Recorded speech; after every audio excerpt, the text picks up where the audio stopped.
ஓம் சிவம். அன்பே சிவம். அனைத்தும் சிவம். முற்றும் சிவம். முடிவும் சிவம். முதலும் சிவம். என்றும் சிவம். எதிலும் சிவம்.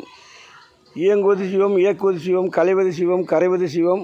அனைத்துயிரும் சிவம். அன்பே சிவம். மக்கள் தொகை காலத்துடன் அதிகரித்த காலத்தினால்தான் இறைவன் அரசியலை கொண்டு வந்தார். அந்த அரசியல் வழிநடத்துவதற்கு ஒவ்வொரு நாட்டிலும் அரசாலும் மனிதனிடம் மக்களுடைய இயக்கத்தை ஒப்படைத்தார். நீங்கள் என்ன செய்து வருகிறீர்கள்? இன்று எந்த நிலைக்கு கொண்டு தந்துள்ளது பூமி நிலை? அறிந்தும் அறியாமல் உங்கள் வருமானத்தை நோக்கி செல்வதற்காக உங்கள் இச்சைக்கு செயல்படுவதற்கு மனிதர் குலம் என ஆடா மாடா எந்த அளவுக்கு நீங்கள் செயல்பட்டு வருகிறீர்கள்?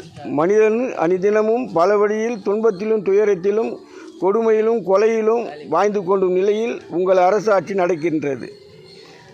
இது போன்ற அரசாட்சி இனி வாழ்வதற்கு பூமியில் இடைவெளி இல்லை. ஆகையினால் இதன் முதல் அடிப்படையில் ஒன்று, பெண்களுக்கு முதலிடம் என்று வாய் வார்த்தையில் கூறிவிட்டு அதில் பின்னாடி நீங்கள் செல்லும் பாதை உங்களுக்கே தெரியும்.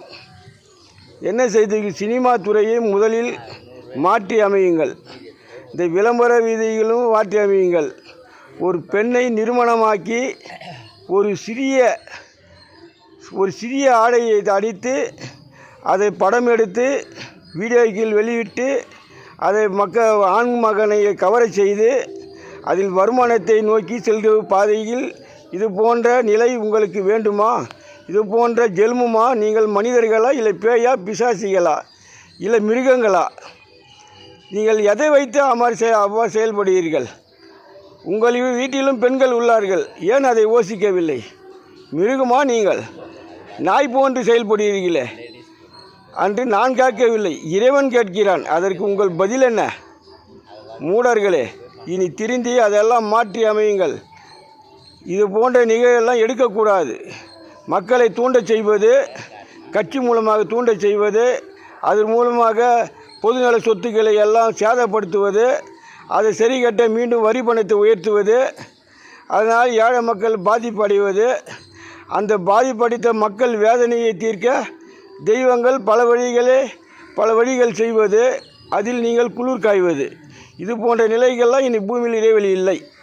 ஆகையினால் திருந்தி வாழுங்கள், நன்மை செய்யுங்கள்.